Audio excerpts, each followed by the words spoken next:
Good afternoon, ladies and gentlemen. Welcome to our fourth annual joint meeting with ASALH. I am the president of the Pittsburgh chapter of the Afro-American Historical and Genealogical Society, affectionately known as AAHGS.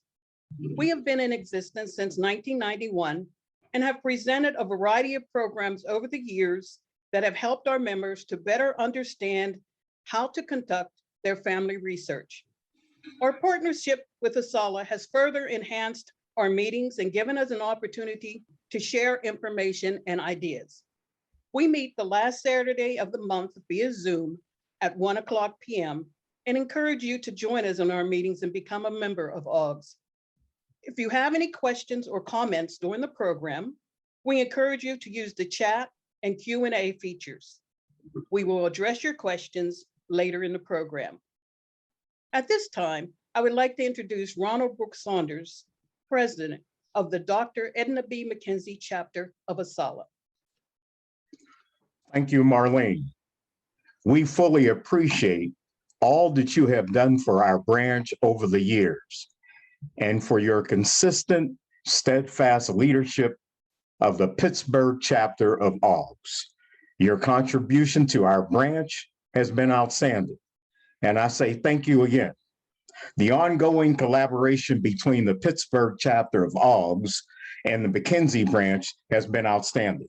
This collaboration has proven to be educational, informative, stimulating, and inspiring in our mutual endeavors of learning of our cultural genealogy and historical heritage.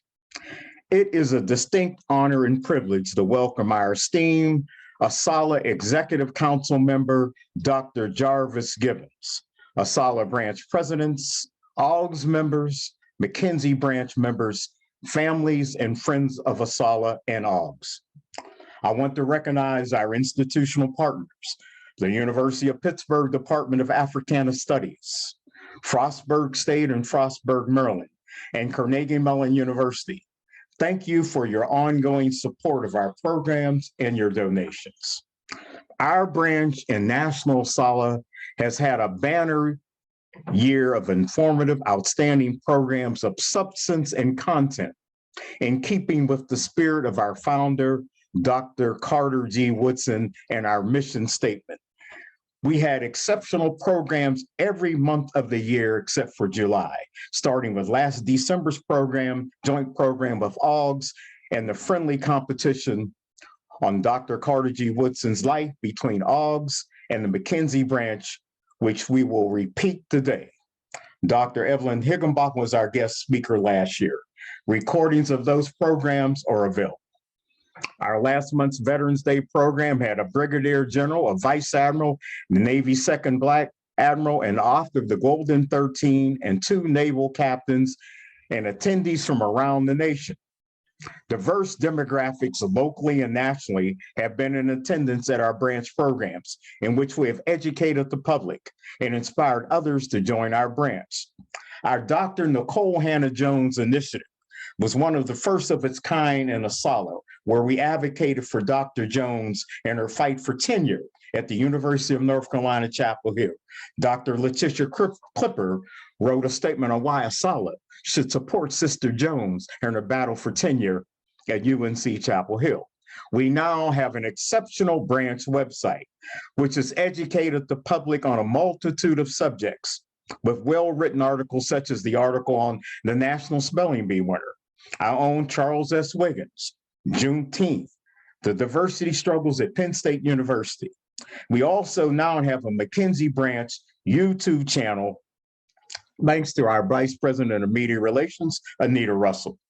The mission of the Association for the Study of African American Life and History is to promote, research, preserve, interpret, and disseminate information about Black life, history, and culture to the global community. Now is the time to renew your memberships, which we have significantly increased from last year. You may obtain membership information by visiting our website, and we welcome everyone to join our branch. And ASALH membership is indeed needed now more than ever, as we have been seeing inundated with a barrage of state-sponsored actions that would attempt to deny the teaching of our true history in America's classrooms. Consider giving an ASALH membership as a Christmas present. What could be a better investment in keeping in the legacy of our founder alive? Reverend Dr. John C. Welch, pastor of Six Mount Zion Missionary Baptist Church, will give the invocation, followed by our branch chaplain, Reverend Dr. B. Denise Welch, senior pastor, Bidwell Presbyterian Church, will sing Negro National Anthem, Lift Every Voice and Sing, followed by Anita Russell, our Vice President of the Media Relations, who will introduce our guest speaker, Dr. Jarvis Gibbons. Now we'll have the invocation by Brother Welsh. Thank you. Let us look to God in prayer. Gracious God, author of all creation, it is in this season that we celebrate the gift of history, and particularly we remember the birth of your Son, Jesus Christ. We are delighted to recognize your legacy-making servant, Carter G. Woodson, once again. Specifically today, God, we are honored to have with us Dr. Jarvis Gibbons, who will share of his gift of knowledge. Bless us as we hear. Bless him as he delivers his message. And praises be unto you as we act in obedience to the seeking and acknowledgement of truth. It is in the name of the one who knows us, sanctifies us, and keeps us from falling and is able to present us faultless. Amen.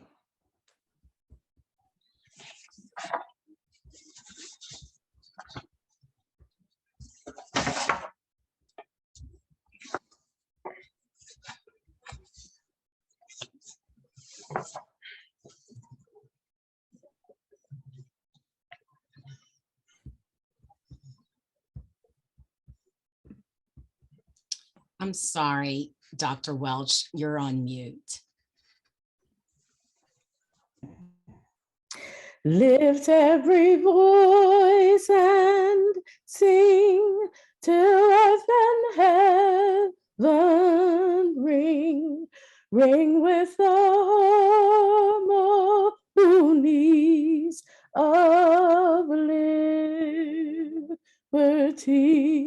Let our rejoicing rise high as the listening skies. Let it resound loud as the rolling sea.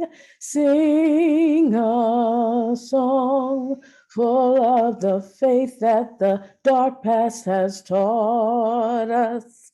Sing a song full of the hope that the present has brought us, facing the rising sun of a new day begun. Let us march on till victory is won. Stony the road we trod, bitter the chastening rod, felt in the days when hope unborn had died, yet with a steady beat have not our weary feet come to the place for which our Father's side. We have come over a way that with tears has been watered. We have come treading our path through the blood of the slaughtered, out from the gloomy past till now we stand at last, where the white gleam of our bright star is cast, God of our wearies, God of our silent tears, thou who hast brought us thus far on the way, thou who hast by thy might led us into the light. Keep us forever in the path, we pray, lest our feet stray from the places, our God, where we met thee, lest our hearts drunk with the wine of the world we forget thee, shadowed beneath thy hand, may we forever stand true to our God, true to our native land.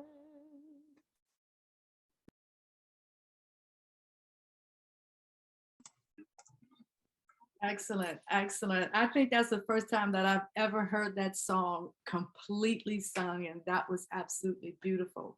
So I'm Anita Russell, and I am excited to introduce our keynote speaker for today's program, Dr. Jarvis R. Givens. He is an assistant professor at the Harvard Graduate School of Education and a faculty affiliate in the Department of African and African-American Studies at Harvard University. He specializes in the history of education, African-American history, and theories of race and power in education. His first book, Fugitive Pedagogy, Carter G. Woodson and the Art of Black Teaching, was published in 2021 by Harvard University Press. He is currently building the Black Teacher Archive, an online portal which will house digitized records documenting the more than 100-year history of colored teachers associations. Professor Givens' research has been supported by fellowships and grants from the Ford Foundation, the Andrew W. Mellon Foundation, as well as the William F. Milton Foundation. Professor Givens earned his Ph.D. in African American Studies from the University of California, Berkeley. He is a native of Compton, California, currently residing in Roxbury, Massachusetts. At this point, I graciously pass the mic to Dr. Givens. Thank you so much. Thank you so much, Anita, for that introduction. And thank you to Brother Saunders and everyone else who had a hand in planning this event, but particularly to Brother Saunders for reaching out to me personally and inviting me to be with you all today. But I also have to thank Reverend Dr. Welch for that beautiful rendition of Lift Every Voice and Sing. I'm going to be sharing some information from my book, which is about Carter G. Woodson's important role in the development of Black education and the politics, the subversive politics of Black education. But the reason that, I was really sitting and listening to the words of Lift Every Voice and Sing, because anytime I hear that song, I'm always kind of transported back to my foundational years in education. I attended a Black parochial school from preschool up and through 8th grade, and we sang Lift Every Voice and Sing every day before we started our school day, from the time I was in preschool up until the time I graduated from the 8th grade. So before I even, fully had a deep understanding of the work of Carter G. Woodson and the teachers that I'm going to be talking about today, I have been introduced to the legacy of what I'm going to be sharing through the Black teachers that I had who taught me at the small Black school that I went to in Compton, California. But the words of Lift Every Voice and Sing always remind me of that legacy. So I'm going to share my screen because I want to make sure that we have time for questions and all of that. So I'm gonna pull this up. And Brother Saunders, can you give me a thumbs up if you can see my screen on your end? Thanks. All right, so I'm going to be sharing a portion of this talk that I call The Fugitive Life of Black Teaching, which is, I'm really taking away some of the kind of big ideas that are found in my book that was just recently published this year entitled Fugitive Pedagogy, Carter G. Woodson and the Art of Black Teaching. And I think that a lot of what I'm going to be sharing today is both timely, not only in terms of commemorating Carter G. Woodson's birthday, but I think so much of what I had been writing about over the course of the past 10 years, you know, I had no way of knowing that the kind of legislative campaigns that we see today to restrict how we teach about the history of race and racial inequality in schools would be taking place. But this legacy and the tradition of Woodson and these teachers that I'm going to be talking about very much so speak to the contemporary moment and all the things that we see happening around us. So Fugitive Pedagogy, Carter G. Woodson and the Art of Black Teaching is my attempt essentially to offer a more balanced account of African-American education. And as I see it, this is a history that requires the embrace of competing narratives, both stories of persecution, but also stories of Black resistance. While I was initially drawn to the subversive practices of African-American teachers and their students, I found the language of resistance, which we usually use to refer to the challenging of power, to be accurate but insufficient. Scholars often focus on Black people's struggle to gain access to education, desegregation through courts, and exceptional narratives of individual educational achievement. The everyday character of Black resistance, however, had largely gone unacknowledged.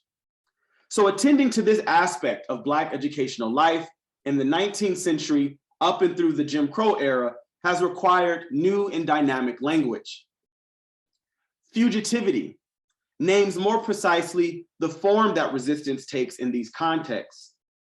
Fugitivity is covert, concealed, hidden, planning and intentional strategy. And what I call fugitive pedagogy in my book consists of African Americans' physical and intellectual acts that explicitly challenged anti-Black protocols of educational domination. And these were actions that often took place in discreet or partially concealed fashion. So to illuminate key aspects of what I'm referring to as fugitive pedagogy and this legacy of Carter G. Woodson and Black teachers, right? I want to start with the opening scenario of my book, which I think will help us kind of get a visual understanding of what it is that I'm referring to with this idea of fugitive pedagogy and why it's important for the legacy that Woodson himself inherited and that he expanded on. Tessie McGee read to her class in a steady, measured tone, quietly engaging in a calculated act of subversion. She was Black, 28 years old, and she taught history in the 1933 school year at the Webster Parish Training School, the only Black secondary school in Webster Parish.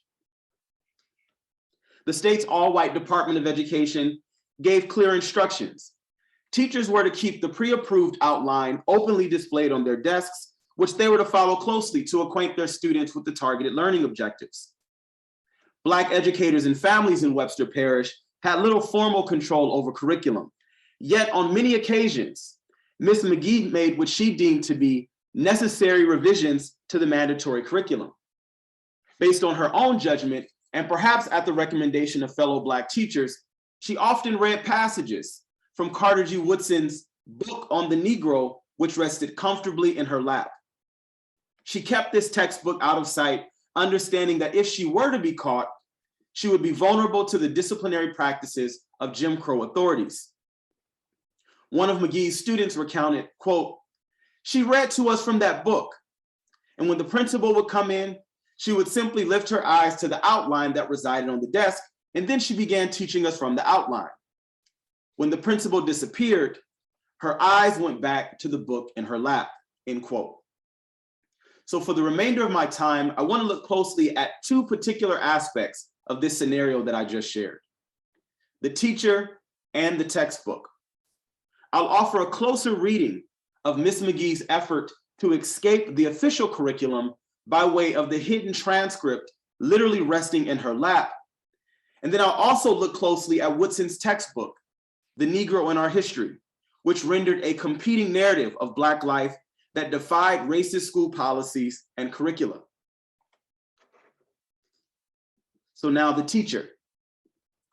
Tessie McGee's method of instruction constitutes a textbook example of what I'm referring to as fugitive pedagogy. Her concealed lesson plan rejected the degrading representation of Black life in official school curricula, and such refusal manifested in physical form.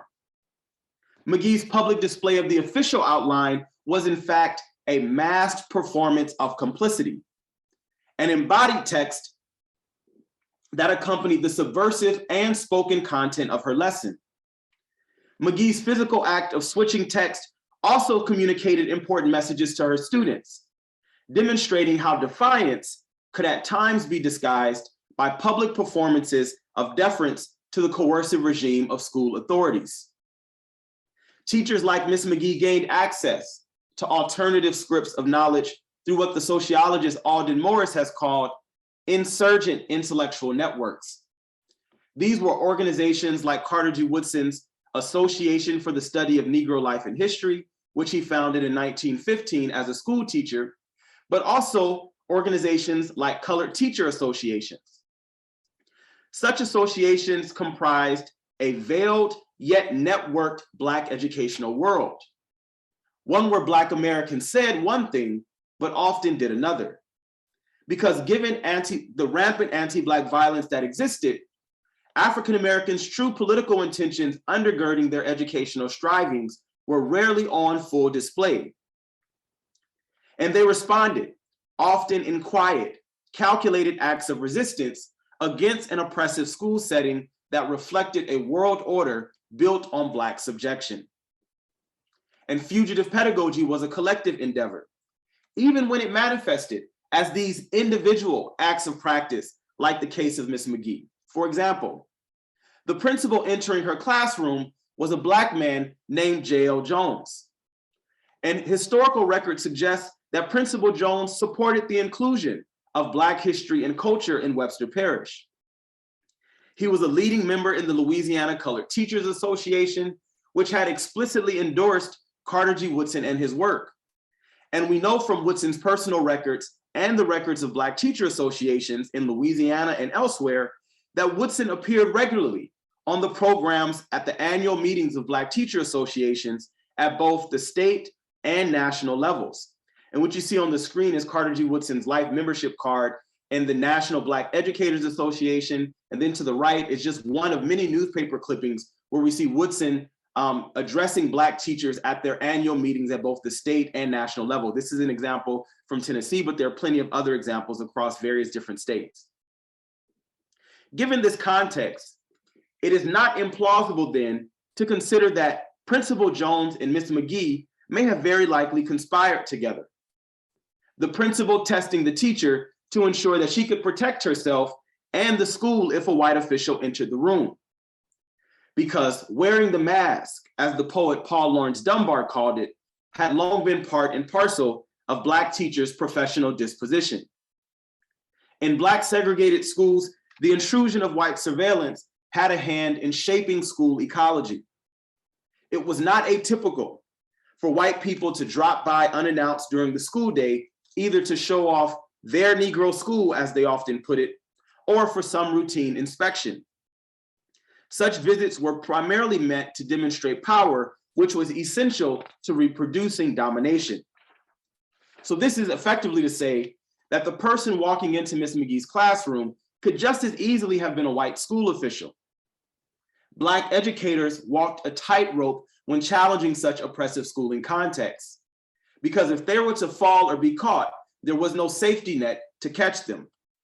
In fact, just a few years prior, the white school board in Muskogee, Oklahoma, which was heavily influenced by the Ku Klux Klan, learned that Carter G. Woodson's textbooks were being used in the local Black high school. The textbooks were confiscated, the teachers were reprimanded, and the principal was threatened and forced to resign. Then after reading the textbook, The school board, quote, expressed horror and surprise that such a work should have crept into our Negro schools, end quote. They went on to assure their white constituents that they will be more vigilant moving forward, stating, quote, we must not take in teachers who will create discord by teaching isms of any sort, end quote. And examples of this kind of violent oversight are plentiful, and they move forward and backwards in time as far as Black teachers are concerned. Black teachers were routinely targeted and fired for challenging white authority. And some notable examples of this being Ida B. Wells, who was fired in Memphis, Tennessee in the 1890s, John W. Davison, who was fired in Georgia in the early 1900s, Anna Julia Cooper, who was fired from her position as principal around the same time in the early 1900s and demoted at the M Street School in Washington, D.C., but also, of course, the iconic case of Septima Clark in South Carolina. And yet, some Black teachers lost more than their jobs.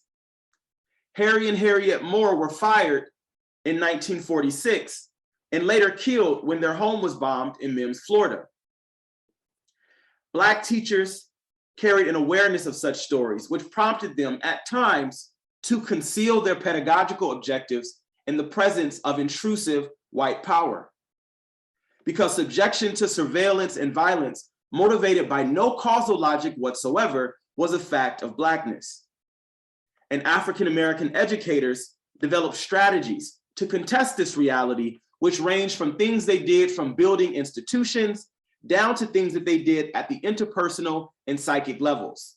In the private spaces of their classrooms, one-on-one relationship between teachers, but also one-on-one relationship between teachers and their students, right? So this legacy of fugitive pedagogy in terms of how Black teachers were navigating constraints of the American school, Woodson included, ranged across these various different contexts. Fugitivity, in its historical reference, holds in place the realities of constraint and African-American straining against said confinement. It is careful not to overstate one or the other, because as the poet Fred Moulton aptly notes, and I paraphrase here, escape is an activity, it's not an achievement. The possible threat of recapture always lingered. Escape was uncertain and unresolved, and Black teachers carried intimate knowledge of such precarity. And so now I want to say something about the textbook. So my concerns with historical framings of Black education began with the textbook. I had come across a passing reference to Carter G. Woodson's textbook, one of which you see pictured on the screen being read by a group of Black junior high students in the 1930s in New Orleans. And I should say this photo is taken as the students are preparing for Carter G. Woodson to make a visit to their class as he's traveling through New Orleans, going to the annual ASALH meeting that was taking place in Houston of that year. He met with a group of teachers in New Orleans that then traveled with him to the annual meeting in Houston during the same year when this photo was taken. I was aware that Carter G. Woodson had played a central role in African-American studies as the second Black person to receive a Ph.D. from Harvard in 1912, and as the founder of Negro History Week in 1926, which of course we celebrate today as Black History Month. But I was shocked to learn about the size of his impact on educational practice during Jim Crow in the private spaces of Black teachers' classrooms. While most accounts emphasize Woodson's role as a historian, affectionately referring to him as the father of Black history, and I'm sure we've heard this many times before, and it's a fitting title, but much less has been written about Carter G. Woodson's near 30-year career as a public school teacher. And yet the wide circulation of his ideas and curriculum materials among African-American educators implied for me a much more complicated story than those suggested by the pervasive images of dilapidated school buildings and the stories about the aggressive neglect of Black education and the stories of separate and unequal that tend to dominate public memory and in large part academic scholarship on the subject as well, right? So what I'm saying is that those stories that we tend to inherit about Black education prior to Brown v. Board, about separate and unequal, right, is a story about institutional neglect, right? And it's not to say that those stories are untrue, they are true, but they're only half of the story and cannot be used as a totalizing narrative to recall Black education of the past, right? What we learn from Woodson and these teachers in terms of what I'm writing about is a very rich political and intellectual and cultural heritage that we also have to place alongside those stories of material neglect, right? In order to have a more comprehensive and nuanced view of Black education. And what intrigued me most about Carter G. Woodson's textbooks, as well as those written by Black school teachers before him, was their extensive commemoration of fugitive slaves and Black fugitive life. As early as 1890, we find that Black educators wrote textbooks filled with heroic narratives about enslaved Blacks who absconded from plantations, those who led slave revolts, stories of Black marooned communities in the dismal swamps of Virginia, Suriname, Brazil, and Jamaica. And that's not all. The fugitive slave emerged as a folk hero and cultural symbol in the curricula developed by these educators. The fugitive slave also appeared in school naming practices and within commemorative ceremonies in school activities and rituals. And it was this realization that prompted my reliance on the fugitive slave archetype and on fugitive pedagogy as a theory and practice of Black educational life in the United States. So what I'm saying here is that the language of fugitive pedagogy is much, much more than just some elaborate metaphor. It names a phenomenon that surfaced in the historical and archival record at multiple levels. What's more, the language draws a narrative line from the stories of enslaved Black people's defiance of anti-literacy laws that criminalize Black education to the actions of Black teachers post-emancipation like Tessie McGee, right? It's saying that there's a political narrative that we have to understand as running from the fugitive literacy of enslaved Black people to the fugitive pedagogical practices of Black teachers post-emancipation, where Black people's educational practices continue to be met by ongoing white violence. And it was clarifying to learn that the very first Black textbooks were actually written by fugitive slaves. James W.C. Pennington, an escaped slave from Maryland, inaugurated this tradition in 1841. A textbook on the origins and history of the colored people represents the beginning of a formalized practice of Black people striving to rewrite the system of knowledge. The fugitive slave William Wells Brown also wrote a textbook in 1863. So as the 19th century witnessed the proliferation of Black newspapers, journals, and various other forms of Black print culture, textbooks also became tools, not only of the master, but also of the fugitive slave. And such counter readings of the world carried over to Carter G. Woodson's theorizing about Black education. In his iconic text, The Miseducation of the Negro, Woodson wrote, quote, "Starting out after the Civil War, the opponents of freedom and social justice decided to work out a program which would enslave the Negro's mind inasmuch as the freedom of body had to be conceded," end quote.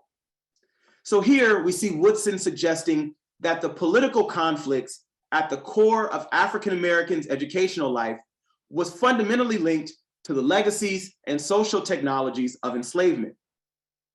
And later again in his first textbook, he would again do work that builds on this kind of legacy of Black education that emerges from the slavery period and the narratives that he offered to Black teachers and students. In his first textbook, The Negro in Our History, he writes, quote, "How some of the enslaved learned in spite of opposition makes a beautiful story. Knowing the value of learning as a means of escape and having longing for it too because it was forbidden, many slaves continued their education under adverse circumstances," end quote. So Woodson named the entanglement of violent white opposition and the enslaved people's steady practice of learning as a means of escape, offering this as a generative lesson to students and educators during Jim Crow. Because indeed, this was the origin story that framed what was politically at stake in Black teaching and learning. At its highest calling, Black education continued to be a stealing away from and refusal of the American school's official protocols and curricula. And so now I want to say something very briefly about the Louisiana textbook that informed the required curriculum that Tessie McGee was supposed to teach from.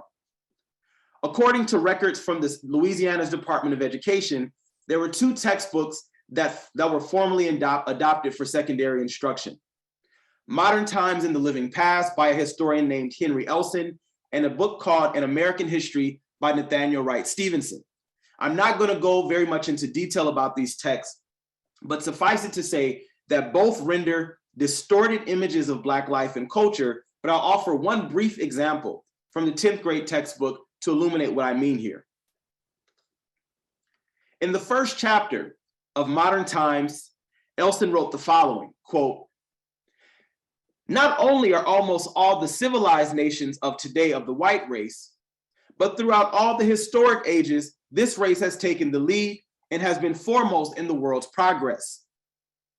He explains that, quote, "almost the entire book will be devoted to the doings of the Caucasian race, or more specifically, at least 9/10 of the book must be given to an account of the Indo-European branch of the race, as the Indo-Europeans have dominated the world for the past 2,500 years," end quote.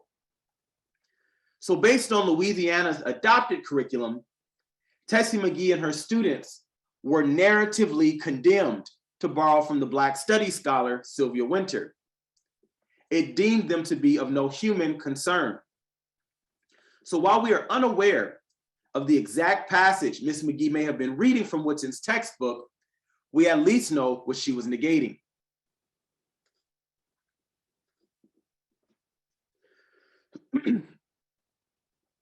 And so we know that Woodson worked fervently from his office at 1538 9th Street Northwest in the historic Shaw District in Washington, D.C. Woodson lived, worked, and died in this building. And it is from this very post that Dr. Woodson responded personally to letters written to him by individual teachers, some writing him with historical questions, others inquired in hushed tones about how they might strategically work to challenge curriculum standards on a local level. Woodson and his very, very small staff mailed textbooks to individual teachers and schools across the country. They packaged Negro history kits by hand, and they shipped off decorative materials for teachers to refashion their classrooms. Interestingly enough, it's during the Depression years that Woodson's educational program expanded most dramatically. Because after developing an unfavorable reputation among white philanthropists by the 1930s, Woodson came to rely on the Black masses to support his association for the study of Negro life and history. And as I demonstrate time and again in my book, Black teachers were at the forefront of this cause. Woodson challenged that the reconstitution of knowledge was a critical step in challenging violent assaults against Black humanity. He professed, quote, "there would be no lynching if it did not start in the schoolroom," end quote. Woodson often named this schoolroom lynching duality because it highlighted what was fundamentally at stake. Education was not just about vocational trades. It was not just about developing more Black professionals or bourgeois performances of citizenship. It was about insisting on Black social and political life as opposed to death. It meant making legible the social disfiguring of Black humanity that whiteness demands for its propping up, and refusing that through counter readings of both the word and world. Pending radical reformation of the American school, Woodson urged educators to perform bold acts of defiance. So I'm going to stop there in light of time, because I want to make sure that we have time for at least a couple of questions. And hopefully I didn't go over my time too much, but I want to invite Anita back to join me, who I believe is going to, I don't know if there's some prepared questions or maybe facilitate a couple of questions that might have come up in the chat that I didn't have a chance to take a look at. Yes, first of all, that was amazing. And that just really connected a lot of dots for me when I think about where we are currently, especially when you think about counter narratives, and you think about historical truths and all of that. So I thank you so much for your knowledge and your expertise.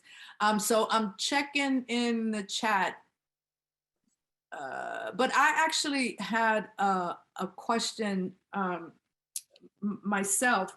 So can you talk a little bit about actually what I just said in terms of those competing narratives that you're specifically talking about within the realm of education, Black education, particularly as you talked about the like the post-Civil War area, as we're going into Reconstruction and all of that, and how all of that ties into the conversations that are being had today when you think about censorship and, you know, these attempts at least at censorship. So if you could kind of tie those two together from that competing narrative perspective.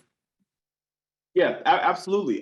So the question that you're raising is an important one because it's actually working at multiple levels in this particular story. When you ask about counter narratives or this kind of counter educational tradition. So on one hand, the book overall is the book that I'm writing is trying to offer a counter narrative about Black teachers at one level, right? Because in many ways, there's a lot of historical scholarship that have kind of written about Black teachers as kind of complicit in the kind of narrative of Jim Crow schooling because of their investment in working to preserve their jobs and not wanting to lose their jobs, right? Or because of their kind of, because of the fact that they were working within these oppressive school settings, not really being able to resist, right? So we've had this this narrative that has kind of painted Black teachers as apolitical, oftentimes,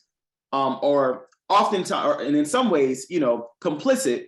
And what I'm trying to say is that actually we have to be careful about how we rely on the public-facing persona of Black teachers to read that as a wholesale narrative of what they actually did, because what we know about Black people in general and Black teachers in particular, given their precarious situation, is that the way that they navigated power meant that they often said one thing and did others, right? Because of the fact that they're navigating very violent constraints in the context of Jim Crow schools. But when we actually go to the records and when we go to this narratives of Black students, and when we actually look closely at the records, for instance, of the NAACP, we'll see that even if Black teachers were not publicly on the protest lines, though some of them were, we see that they were secretly funneling money to the NAACP, even when it was illegal for them to be members of these organizations, right? And you know, so that's the counter narrative that I'm trying to offer about Black teachers, and how this partnership between Woodson and Black teachers nationally gives us a different image of the Black teacher than the way that we've typically thought about them, and which forces us to say Black teachers were actually central to the Black freedom struggle all along. We can't understand people like Angela Davis, like Martin Luther King Jr. and John Lewis without thinking about the teachers who cultivated those leadership qualities in Black segregated schools, who people like Martin Luther King Jr. and John Lewis explicitly refer back to in their autobiographical writings, if we would just kind of look and take seriously the perspective of Black students and the account that they offer about Black teachers. But to this other point about counter narratives that's working within the story of this particular story about Black teachers is a question about what constitutes legitimate knowledge of human history, what constitutes legitimate knowledge about human experience and culture, right? And Black people had always been negotiating this, right?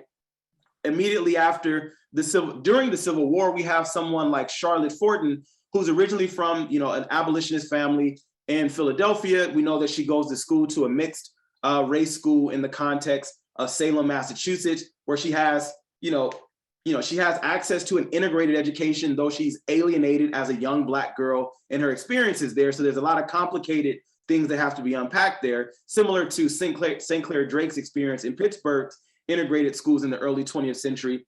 But when Charlotte Fortin becomes a teacher on St. Helens Island off the South Carolina Sea Islands during the Civil War, she has one of the letters she writes back. She says, you know, she was given all these materials to teach the freed people, right, in these freedmen schools, but she often told them stories outside of the required curriculum, she often told them stories about Toussaint Louverture, right? And story, because she felt that they needed to know what one of their own race, what one of their own color had done for his race, right? So we see very early on Black teachers working to offer counter narratives to Black students about the history of the United States, but also world history in general, right? Or someone like James Weldon Johnson talking about attending the Stanton School in Florida and being given a copy of Frederick Douglass's slave narrative, right? As a child growing up in the segregated schools in the late 19th century in Florida, right? So we see Black teachers seeking out resources to make available wider constructions of curriculum and texts for students to engage with, and stories as well that helps them frame the political meaning of their education, right? So that story of counter narratives is one that operates at various levels in the context of Black education, both in terms of curriculum, but also a counter narrative in terms of what we tell ourselves about the past of Black education. And we're constantly in need of kind of revising the narratives that we've inherited. That's incredible. So it's kind of like within ourselves, there's this public narrative, but then there's this private, more conscious type of narrative that's going on at the same time. So thank you very much. There's a question here. Could you succinctly summarize Woodson's Black epistemology as shown in your provocative critique of miseducation in chapter 3, and would Woodson be proud of the Black epistemology by Nicole Hannah-Jones advocated in her 1619 project? So that's a big question that will require like a whole lot of unpacking.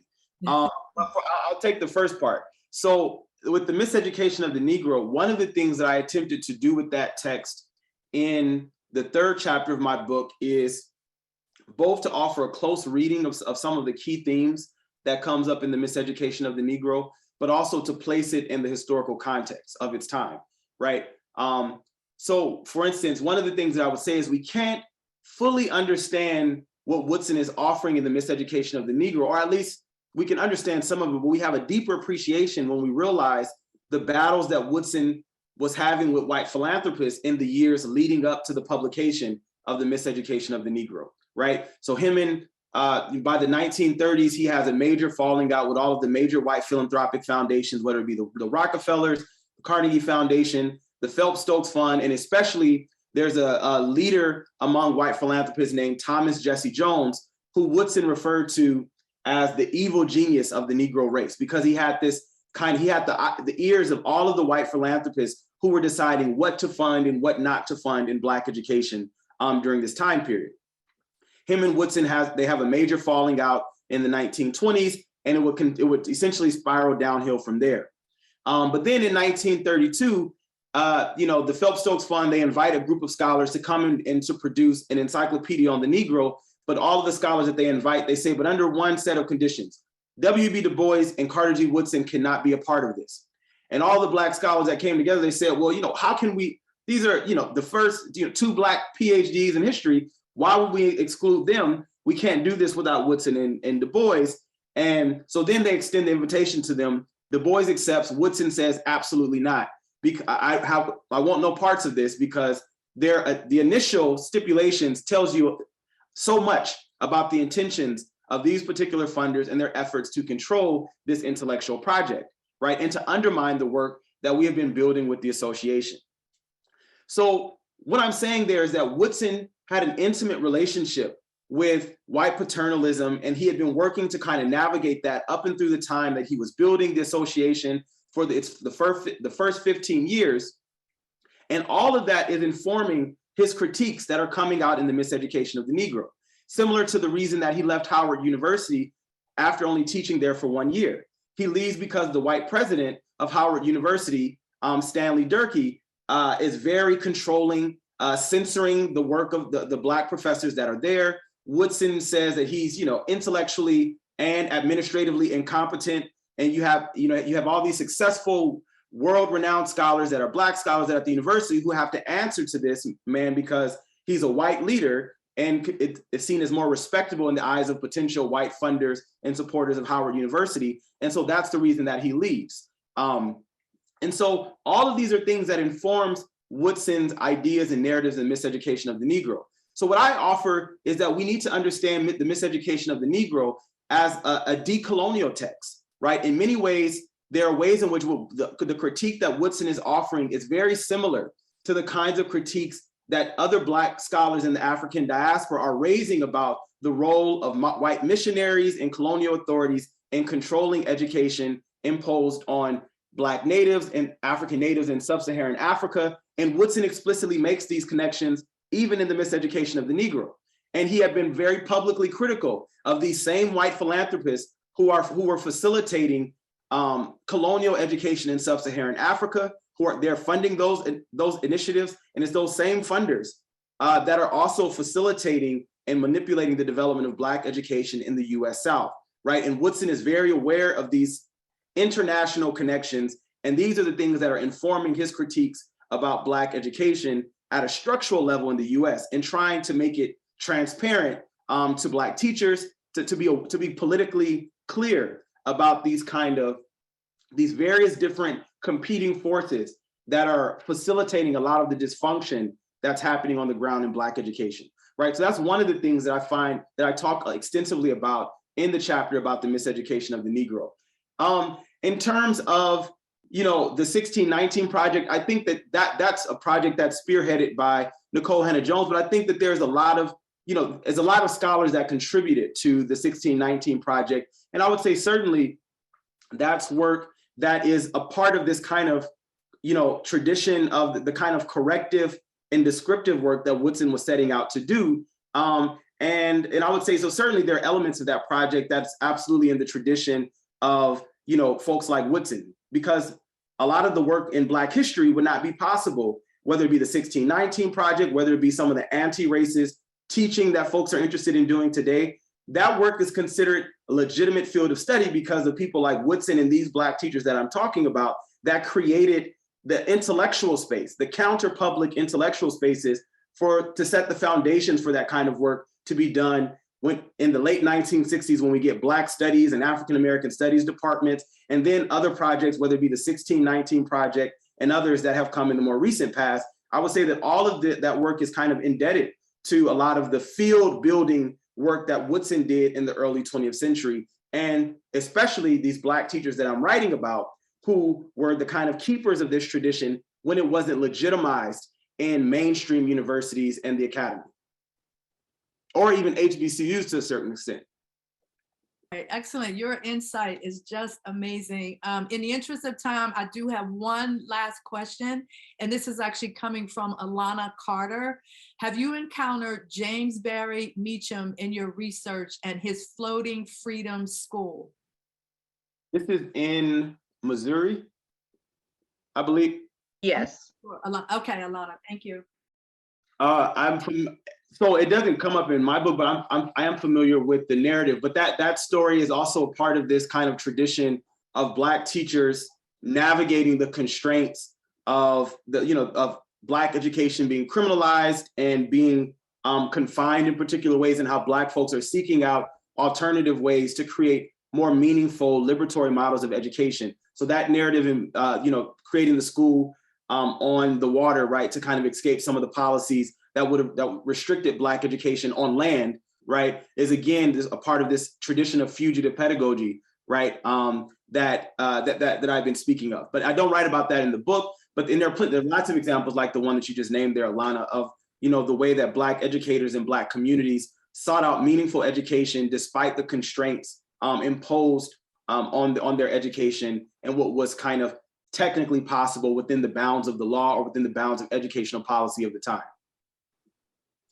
Excellent, excellent. And there are so many other questions that are here. And I think what I'm going to do is save the chat so that we'll at least have those questions, and maybe we could do some impromptu email thing or something like that where you can kind of go through and answer some of those other questions. So I thank you again, Dr. Givens, for your insight, and I can just feel the love and passion that you have for the work that you do, and it's quite remarkable. Thank you. I appreciate that. Thank you for facilitating the Q&A and for being a great thought partner in the event today. And thanks everyone who had a hand in planning the event, and thanks for inviting me to be here today. Excellent, excellent. So at this point, I'm going to pass the mic to Marlene, and we're gonna get this backyard brawl underway. Okay. To support Woodson and our desire to learn more about our history, we will have a Woodson trivia challenge between 3 members of ASALH, Linda McDougall, Marlon Haywood, and Alana Carter, and 3 members of AAHGS, Priscilla Collins, Lorraine Simmons, and Victoria Ridley. Each team will be responding to 14 questions. Wow.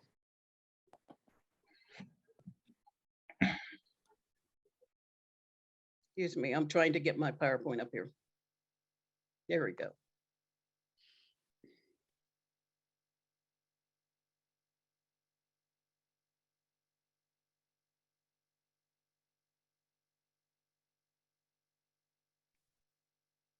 Okay, as I said, each team will be responding to 14 questions.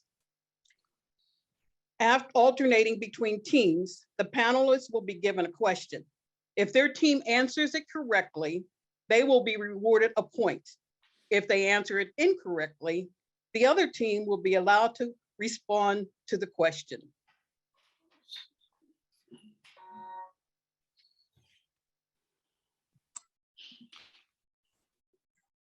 The first question will go to Team ASALH.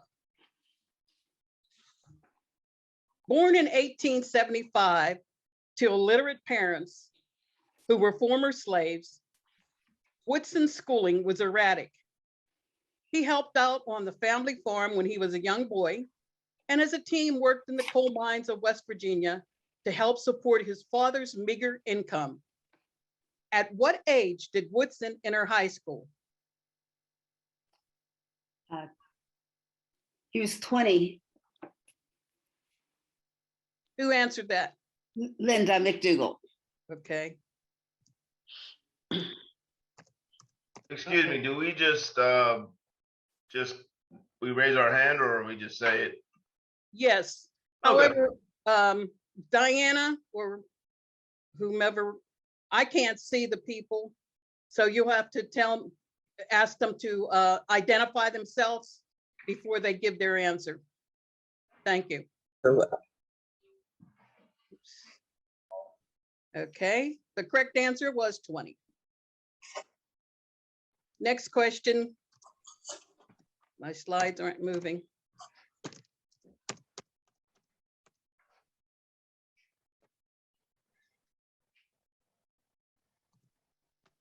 I'm sorry, I don't know why it's not moving. Okay. This goes to AAHGS, Team AAHGS. Woodson worked as a teacher and a school principal before obtaining a bachelor's degree in literature from Berea College in Kentucky.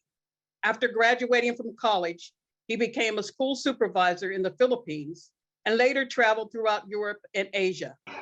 In addition to earning a master's degree from the University of Chicago, he became the second African-American to earn a doctorate from Harvard University. Who was the first? Team AAHGS.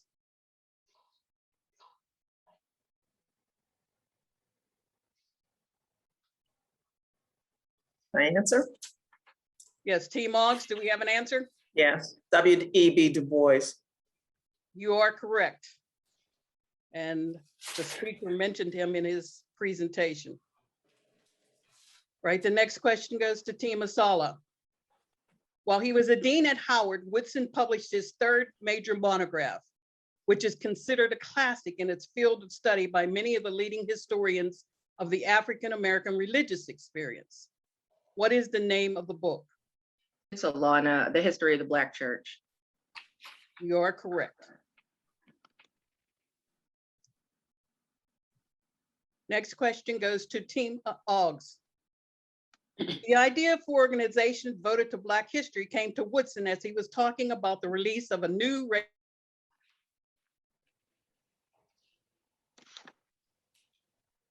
Oh no, I think Miss Marlene froze.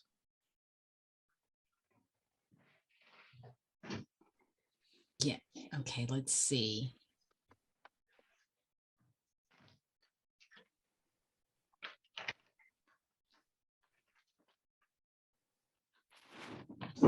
Do I need to repeat the question? Yes, please.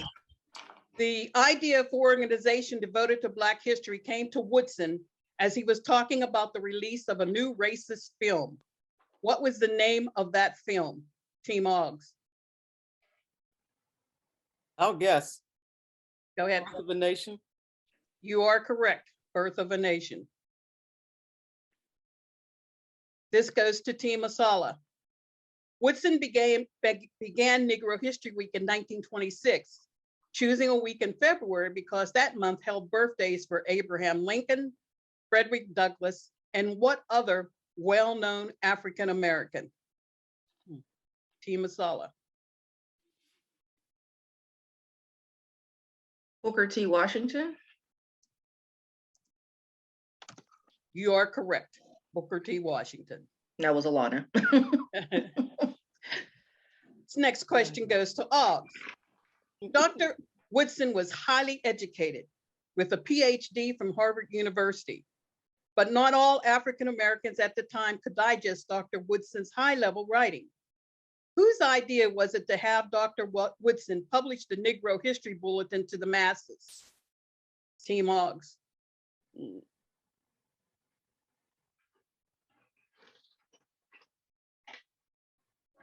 I don't know. Can I guess? Sure. Sure. Booker T. Washington? No. The question then goes to Team ASALH. Dr. Woodson was highly educated with a PhD from Harvard University, but not all African Americans at the time could digest Dr. Woodson's high-level writing. Whose idea was it to have Dr. Woodson publish the Negro History Bulletin to the masses? Team ASALH. Can we have it back? I'm going to guess.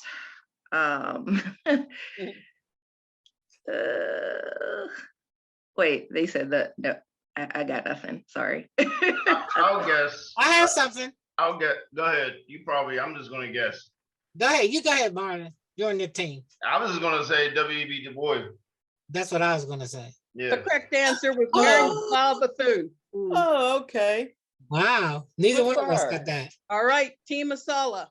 During Woodson's lifetime, the association had 5 presidents. Which of the following was not one of them? Which was not one of them? Oh man. That's a toughie.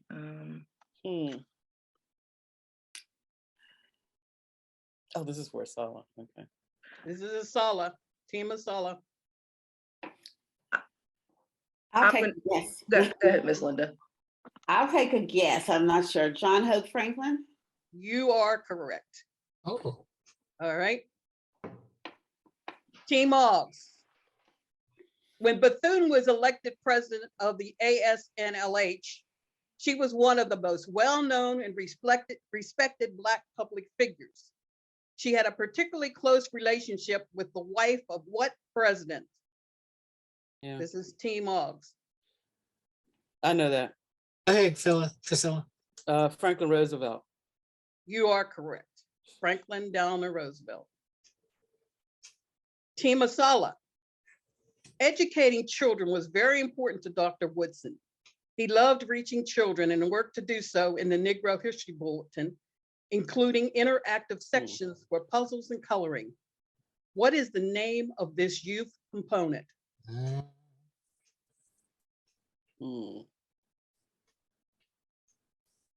Team ASALH. I don't know. Sorry. Okay, well then, Team Oggs, do you have an idea or an answer? I'm guessing. What is it? Young Life? No. Nah. I don't have anything. Okay. Kayamcha. I know Oh, you've never heard of it. I didn't either. Till I Never Oh, I heard. never heard of Definitely it. wouldn't have known that one. Yeah, but that's a good idea. The puzzles and the coloring. Team Oggs. Woodson believed in self-reliance and racial respect. These values he shared with a Jamaican activist who worked in New York. What was his name? Marcus Garvey.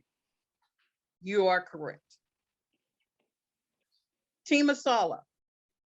Who was the historian who followed in the footsteps of his mentor, Carter G. Woodson, by becoming the third African-American to earn a Ph.D. in history from Harvard? John Hope Franklin. No. Team Oggs. Clark. Who? What's his name? Clark? I'm sorry, I can't hear what you're saying. She's saying Clark. No. Correct answer is Charles H. Wesley. Wesley. Never heard of him. Yeah. Team Oggs. Wesley laid out 5 major characteristics, making Woodson a scholar to emulate. He was, in Wesley's estimation, a discoverer of the blank, a contributor to blank, an organizer of the blank, a disseminator of the blank, and a fighter for blank. What is the missing word?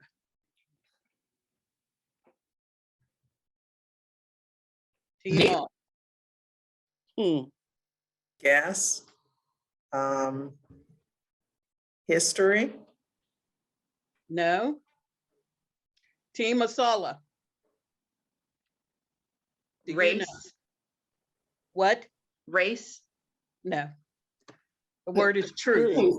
I thought it was, I was going to say true. Okay. Team ASALH. Woodson had many assistants in his long career. Perhaps his most famous was a young and relatively unknown poet looking for a job. What was his name? Let's say Claude McKenzie. Team ASALH. Langston Hughes. You are correct. That's what I was going to say. Team Oggs.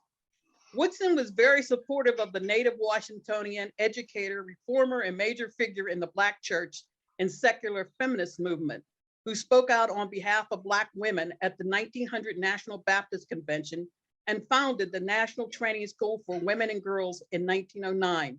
Who is this woman? I don't know. Oh, wait a minute. I can see her face.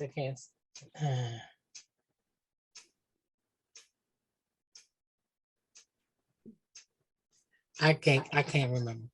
I guess Mary Church Terrell. That's a good one. No. Is that a good guess? It's not right. It would have been a suffragette. Team ASALH. Nancy You have Helen an Barrow. Who? Nancy Helen Barrow. You are correct. Nancy Helen. Nanny Helen Burroughs. You are correct. Okay, never heard of her. Team ASALH. There were only 2 people to call Woodson by his first name. Nanny Helen Burroughs was one of them. Who was the other person? I would guess his mother. That's what I was thinking. No, that's not the answer. Team Oggs, do you have an idea? I'd say his sister, who was the poet. No, it was Du Mary Bois? McLeod Bethune. You're correct. Who? Mary McLeod Bethune. Who taught that? Who said that? Because this was Dr. Bristow, Dr. Bristow from Hampton Roads, ASALH. Oh, okay. Dr. Bristow, I'm sorry, you're not on the panel. Yeah, Mary McLeod Bethune. Okay. Okay. Next question goes to Team Oggs. Woodson wrote a number of commentaries, essays, and columns in leading Black newspapers. Name one of those newspapers. The Pittsburgh Courier. Pittsburgh Courier is correct. Chicago Defender, the Atlantic Sentinel, the Norfolk Journal and Guide, and the Atlantic Daily World. Okay. Team ASALH. In what year was the Association for the Study of Negro Life and History changed to the Association for the Study of African American Life in History?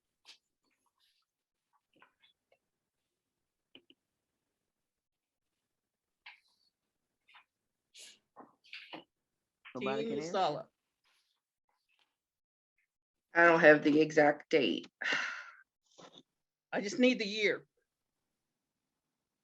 Yeah, I don't have, I know it was, I think it was sometime in the 60s, but I'm not sure. Yes, you are not sure. Okay. Team OGS, do you have the answer? 2002. What year? 2002.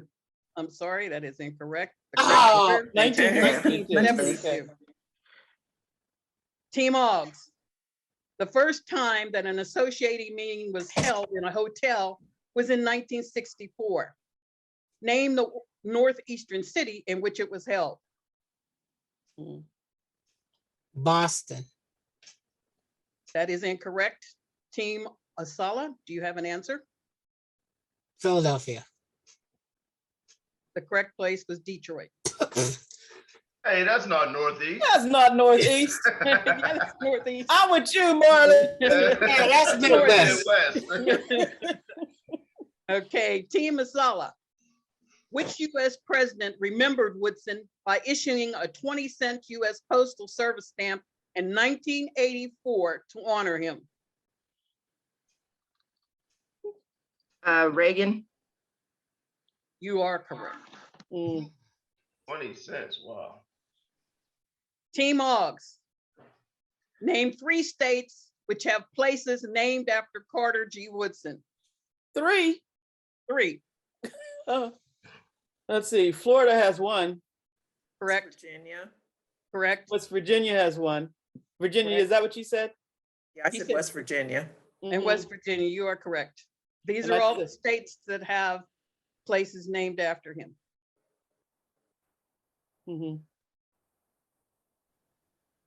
Did we get that? Yes. Okay. Okay, Team ASALH. Woodson felt that the American Historical Association, AHA, had no interest in Black history. Noting that he was a dues-paying member of the AHA, he was not allowed to attend AHA conferences. Because he lacked the funds to finance a new institutional structure himself, Woodson turned to philanthropic foundations. Name one of them.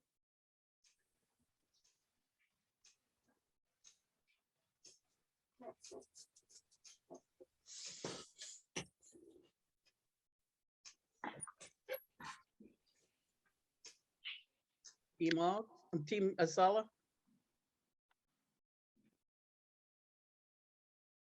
No clue? Nope. All right. Team OGS, do you have a clue? I would guess. Okay. Carnegie. Carnegie Foundation was one of them. Julius Rosenfeld uses some Rosenwald Foundation or the Rockefeller Foundation. Those were 3 that he tapped. Team OGS. In 1944, Woodson published one of the only first-hand accounts of his life in the Negro History Bulletin, My Recollections of Veterans of What War? Team OGS? I would say World War I. You are incorrect. Team ASALH? Then it would be Civil War. Yeah, the Civil War. The Civil War is correct. Team OGS. Team ASALH. Woodson was a confirmed bachelor, truly wedded to his work. However, he would often dine at one of 2 places, which was 1/2 block north of his office home. Name this place. Team ASALH.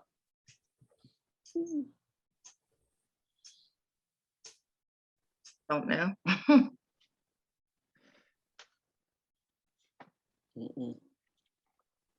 No clue? Yep. Team OGS, do you have an answer to this?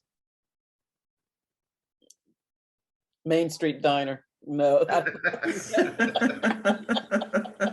correct response was the Oh. Philadelphia Young Women's Christian Association. Wow. IWA. Oh, wow.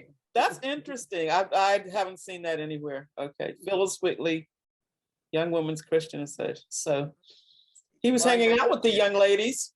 He hung out at the Y. Yeah. Yeah. Team Oggs, what were Woodson's 2 favorite recreations?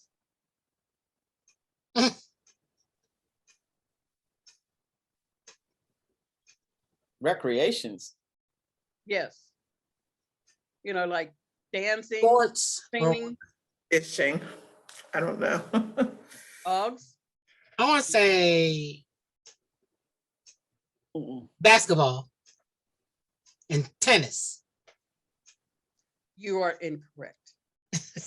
Team ASALH, what were Woodson's 2 favorite recreations? One of them was probably reading. Yeah, that's what I'd say, Alana. You said that? Okay. No, that's what I didn't say it out loud. That's what I was thinking though. I was too. Okay. So if you said reading, what's the other one then? Writing. Tennis.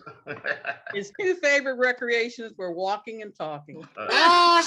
Walking and talking. Team I can see why he ASALH. didn't get married. Team ASALH, what soulful rhythm and blues singer epitomized Woodson's most famous and widely read book, The Miseducation of the Negro, in the title of one of her songs in 1998? Lauryn Hill. You are correct. Team Oggs, which one of the following is the address of the Carter G. Woodson National Historic Site? A, B, or C? A. A is correct. All right, these are the last 2 questions. All right, Team ASALH, name 2 songs with the word wood in them. 2 songs.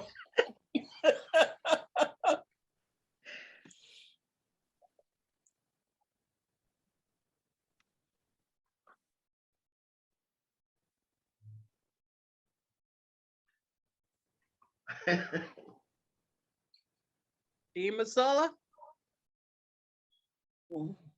Knock on wood. Knock on wood is one. I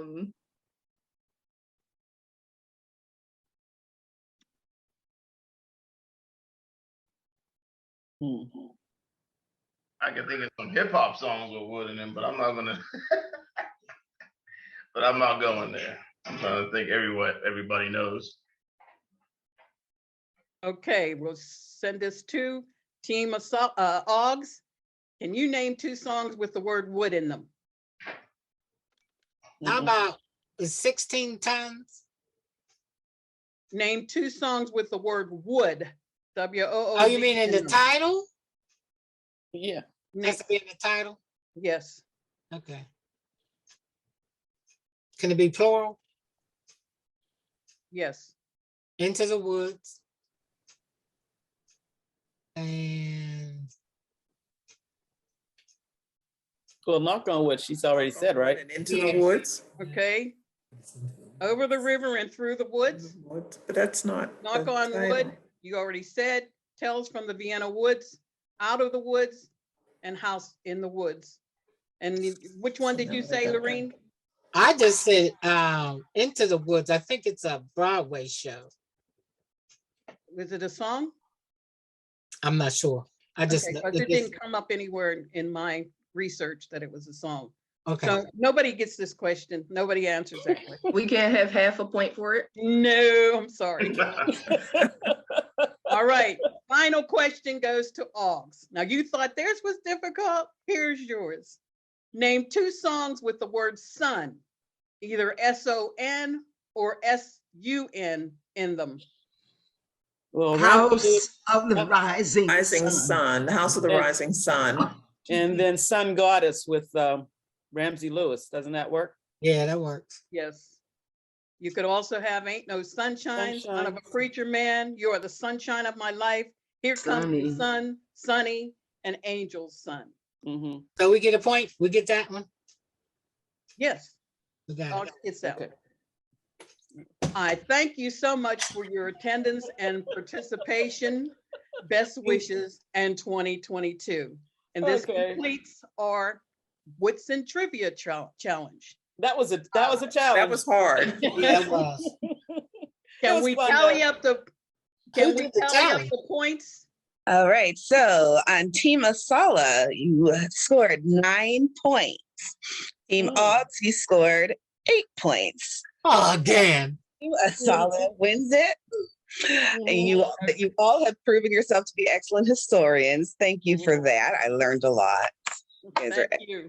It's wonderful. Thank you. We'll now turn the program over to Ronald Saunders. Okay. First of all, I'd like to acknowledge all of our participants with congratulations and thank yous for today's outstanding program. And that competition between McKenzie and AAHGS, it was simply off the chart. Outstanding. Not only was that actually engaging, it was informative, and Marlene had those well-designed questions. Sister did a little bit of research putting that together. Absolutely. Dr. Givens, who is probably not here, your presentation was informative and you illuminated us on many important items about life and the experience of Dr. Carter G. Woodson that were not well known. Your book, which is in the chat, you want to purchase this brother's book, which should be part of every school of education courses. It should be integrated into the curriculum of every school of education in this country. Every teacher who's coming out of an ed school should have actually interfaced and had a course on this particular brother's book, Fugitive Pedagogy. That should be a given. Hopefully ASALH can actually move as a project to make sure that actually happens, because I think in the context of all the teachers that we are producing, which is overwhelmingly white females, we need this book. These folks are shaped by their experience. So we have left the education of our kids up to these females, primarily white females. So we need to do that.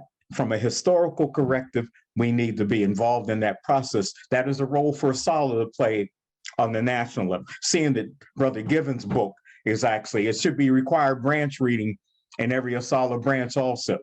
Anyway, back to your book, Fugitive Pedagogy, should be suggested reading for not only ASALH branch members, but your book should be integrated into curriculum schools of education, which produce our teachers for our classrooms. From day one, from the founding of its founding, we've had an all-white centric view. It's incorporated in all the classroom. So we've been in the process of trying to decolonize and integrate our story into American classrooms. ASALH could be the vehicle to ensure that your book is being utilized in the School of Education. It would behoove institutions of higher learning to partner with ASALH to make that happen. You can purchase Brother Givens' book. It is a must read and would make an excellent Christmas present. I repeat, it's in the chat. It would make an excellent Christmas present, because we know what Brother Givens presented today is he only scratched the surface. We know the stories of our own Beatrice Baxter and how her mother labored to teach. And she was victimized by wanting to teach our precious students not only the ABCs, but their history. So we know there have been many casualties of that war resistance where it was considered subversive activity to teach. I recall my great-grandfather, William Henry Lavender Wolfe, the master's daughter was whipped severely in the dairy house because she had the audacity and gall to teach this blue-eyed brother how to read. He was sending up an Igbo tribesman from Nigeria, but she would have the audacity to read. So we know our history is replete with stories like that. I would like to thank the team members on AAHGS and ASALH, as I stated previously, for competing in the Woodson Trivia Challenge, which has been a lot of fun. was also educational, informative, and enlightening. Also coming up, ASALH's Black History theme for 2022 is Black Health and Wellness. Our next program will be on January the 8th, 2022 at 11 a.m. It is titled Diabetes and Amputations in the Pittsburgh Region. This lecture will be hosted by Dr. Diane Johnson. Our Black History Month program for this year will be the Dr. Charles R. Drew Knowledge Bowl, featuring colleges and universities in the area. That will be held on February the 12th at 11 a.m.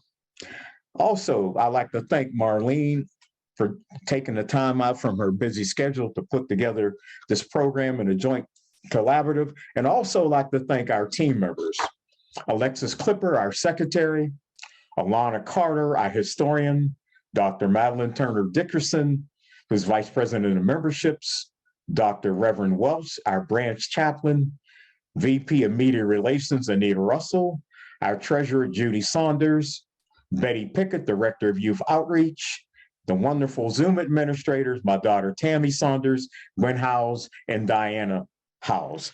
This has been an outstanding year of program from the branch as well as from the national. And we welcome anyone to sign up for membership. And again, look in the chat. You can purchase Dr. Given's book. It would be an excellent Christmas present. Read in the chat, and we welcome ideas for programs, that nature to all. And again, we say Merry Christmas, Happy New Year, Happy Kwanzaa, Happy Hanukkah to all. And we hopefully you come back next year to join us. Thank you all. It's been a great presentation. Great day. Thank you.